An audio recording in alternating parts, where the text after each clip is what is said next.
Bank Nifty নতুন analysis ভিডিওতে আপনাদের সবাইকে স্বাগতম। দেখুন আজকের মার্কেটে আমরা মার্কেট ওপেন হওয়ার পরে একটা রেঞ্জ বানাতে দেখি নিফটিতে, এবং সেখান থেকে কিন্তু মার্কেটে ফল এসছে। যখনই রেঞ্জ এখানে ব্রেক করেছে, রেঞ্জ ব্রেক করার পর নিচের দিকে কারেকশন আমরা দেখেছি।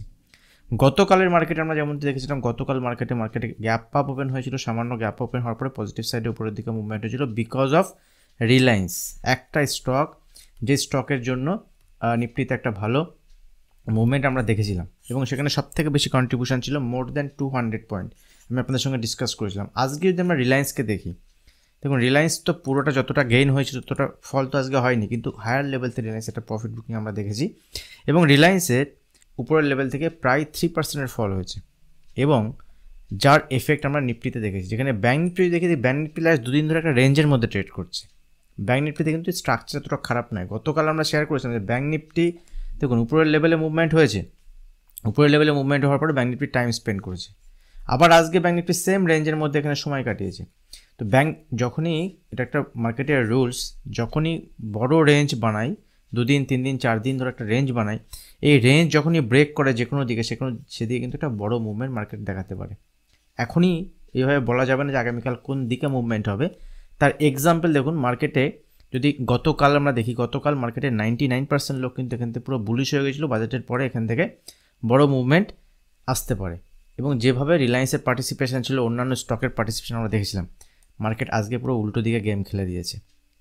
তো এখান থেকে আগামী দিনে ইম্পর্টেন্ট লেভেল কী থাকবে?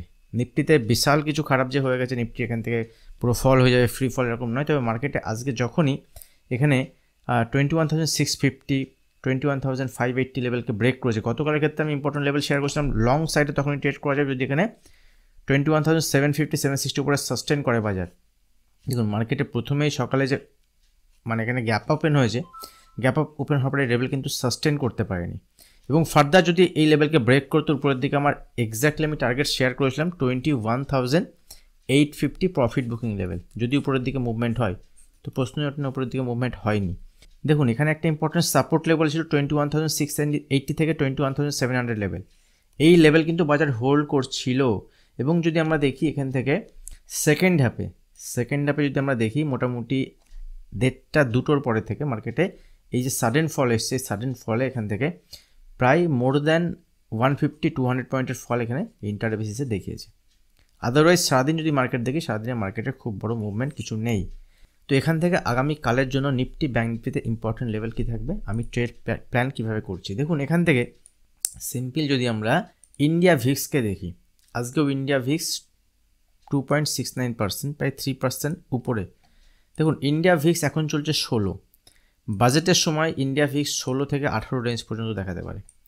দেখুন ইন্ডিয়া ভিক্স যদি বাড়ে, মার্কেটে ভোলাটিলিটি বাড়বে, অপশনে ট্রেড করা এক প্রকার অসম্ভব বলতে পারেন, বিশেষ করে নতুনদের জন্য।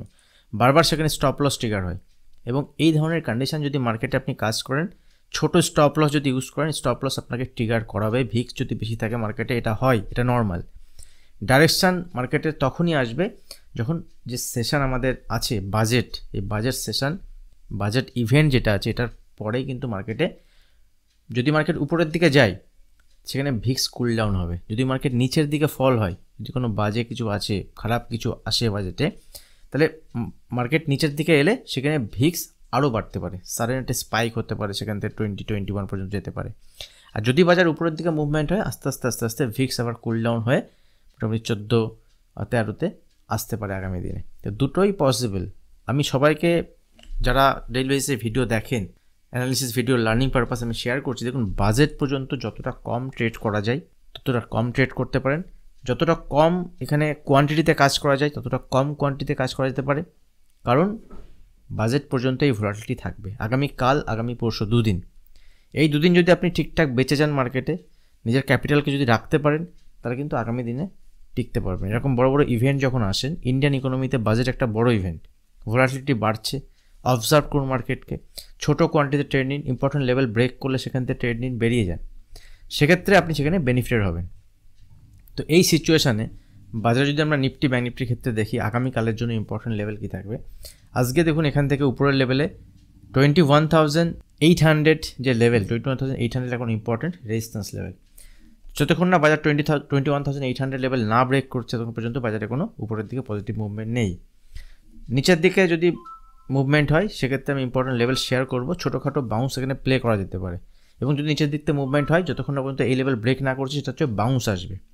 দেখুন এখান থেকে যদি নিচের দিকে আগামীকাল 21,500 ইম্পর্টেন্ট সাপোর্ট লেভেল যদি ব্রেক করে নিচের দিকে 21,400 420 পর্যন্ত টার্গেট হতে পারে এবং নিচের দিকে এটা কন্টিনিউ হতে পারে 21,200 250 পর্যন্ত যেতে পারে। ইন্টারে বেসিসে যদি আমরা দেখি 5 মিনিটার চার্ট যদি আমি ওপেন করি, দেখুন সিম্পল 5 মিনিটার চার্টে আজকে বাজার একটা ইম্পর্টেন্ট সাপোর্ট লেভেলের কাছে আছে এবং বাজার উইক। যদি আমরা নিফটিকে দেখি নিফটি উইক, কারণ 21,680 700 উপরে যদি মার্কেট থাকতো সেক্ষেত্রে মার্কেট স্ট্রং থাকতো। বাজার উইক, যদি এখান থেকে বাজার উপরের দিকে মুভমেন্ট হয়, উপরের দিকে মুভমেন্ট হলে যদি ফ্ল্যাট, এখানে যদি নর্মাল ফ্ল্যাট ওপেন হওয়ার পরে উপরের দিকে মুভমেন্ট হয় এই লেভেলে কিন্তু বাজার রেজিস্ট্যান্স ফেস করবে। সেটা হচ্ছে 21,680 থেকে 21,700। যেহেতু বাজেট সেশন আছে, যেহেতু ইভেন্ট আছে, এই ইভেন্টের বেসিসে কিন্তু বাজার এই লেভেলে এলে প্রফিট বুকিং লেভেল হবে যদি এখান থেকে উপরের দিকে কোনো বাউন্স আসে। দেন যদি এখানে রেঞ্জ বানিয়ে ফার্দার উপরের দিকে মুভমেন্ট হয় সেক্ষেত্রে উপরের দিকে প্লে করা যেতে পারে। আদারওয়াইজ এই ছোটো মুভমেন্ট নিয়ে ইন্টারডে বেসিসে কাজ করে দিতে পারে। যদি এখান থেকে বাজার নিচের দিকে মুভমেন্ট হয়, এই ফ্ল্যাট ওপেনিংয়ের পরে নিচের দিকে মুভমেন্ট হয়, তাহলে নিচের দিকে শার্প সেল আসতে পারে, 21,420 থেকে 440 টার্গেট হতে পারে। ঠিক আছে, ইন্টার বেসিসে এটা ফ্ল্যাট ওপেনিং গেছে। যদি কোনো কারণে বাজার গ্যাপ আপ ওপেন হয়ে যায়, এখানে ধরুন গ্যাপ আপ ওপেন 21,600 650 কাছে গ্যাপ আপ ওপেন যদি হয়ে যায়, আমার হাতে নেই গ্যাপ ওপেন হওয়া, ওপেন হওয়ার পরে যদি সাস্টেন করে এই লেভেলে উপরের দিকে যদি মুভমেন্ট হয় সেক্ষেত্রে 21,700 720 উপরে কিন্তু এখানে বাই ট্রেড ইনিশিয়েট করা যেতে পারে, লং সাইডে ট্রেড নেওয়া যেতে পারে। সেক্ষেত্রে উপরের দিকে 21,760 780 পর্যন্ত টার্গেট দেখাতে পারে, সেখানে গেলে প্রফিটও বুক করতে হবে। এবং ফার্দার 21,800 উপরে সাস্টেন করলে সেখানে ট্রেড দেখাতে পারে। যদি কোনো কারণে গ্যাপ ডাউন ওপেন হয়, দেখুন যদি কোনো গ্যাপ ডাউন ওপেন হয়, গ্যাপ ডাউন ওপেন হলে যেহেতু এতটা মুভমেন্ট হয়েছে এখানে বাউন্সে সেলিং অপরচুনিটি হবে। বাউন্স কত পর্যন্ত আসতে পারে 21,530 21,500 525 এসব লেভেলের কাছে যদি আসে, যদি রিভার্সাল হয় সেখানে বাউন্স এলে সেখানে পুট বাই করা যেতে পারে। এবং দেখুন এই অ্যানালিসিস ভিডিওতে আমি আপনাদের সঙ্গে শেয়ার করি যে কীভাবে অ্যানালিসিস করতে হয়, কীভাবে মার্কেটে আপনি কাজ করতে পারেন এবং রিস্ক রিওয়ার্ড সম্পূর্ণ বুঝে আপনাকে এখানে কাজ করতে হবে। আপনার রিস্ক বুঝেই কিন্তু আপনি এখানে ট্রেড সেট আপ বানাতে পারেন। আর ব্যাঙ্ক নিফটির ক্ষেত্রে যদি দেখি, ব্যাঙ্ক নিফটি এখানে একটা দুর্দান্ত মুভমেন্ট আগামীকাল দিতে পারে, কারণ ব্যাঙ্ক নিফটি আগামীকাল এক্সপায়ারি আছে। তো ব্যাঙ্ক নিফটি দেখুন লাস্ট একটা 15 মিনিটের চার্ট আছে, 15 মিনিটের চার্টে যদি দেখি, আমি যদি এখানে ফিবোনাসি প্লট করি, ব্যাঙ্ক নিফটি উপরের দিকে মুভমেন্ট হয়েছে, ফিবোনাসি জেনারেলি একটা রিট্রেসমেন্ট লেভেল। তো দেখুন ব্যাঙ্ক নিফটিতে কিন্তু কোনো অসুবিধা এখনও পর্যন্ত নেই, কারণ অনলি 30.38 মানে 38% রিট্রেসমেন্ট জোনের মধ্যে এখানে এসে ব্যাঙ্ক নিফটি এখানে টাইম স্পেন্ড করছে লেভেলের কাছে। অ্যাজ পার টেকনিক্যাল যদি আমরা দেখি, অ্যাজ পার ফিবোনাসি রিট্রেসমেন্ট, তো নর্মাল রিট্রেসমেন্ট এখানে কোনো অসুবিধা নেই। কিন্তু যদি আমরা অ্যাজ পার প্রাইস প্যাটার্ন দেখি, ব্যাঙ্ক নিফটি দুদিন ধরে যে রেঞ্জ বানাচ্ছে এখানে, সেই রেঞ্জটা একটা 200 পয়েন্টের রেঞ্জ। ঠিক আছে, উপরের দিকে যদি দেখি সেক্ষেত্রে উপরের দিকে এখানে 45,500, নিচের দিকে 45,200, 300 পয়েন্টের রেঞ্জ। ঠিক আছে, এই 300 পয়েন্টের রেঞ্জের মধ্যে থাকলে ব্যাঙ্ক নিফটিতে ট্রেড করা যাবে না। যখনই এই রেঞ্জ থেকে যে কোনো দিকে ব্রেক করবে 200 থেকে 250 পয়েন্টের মুভমেন্ট আমরা দেখাতে পারি।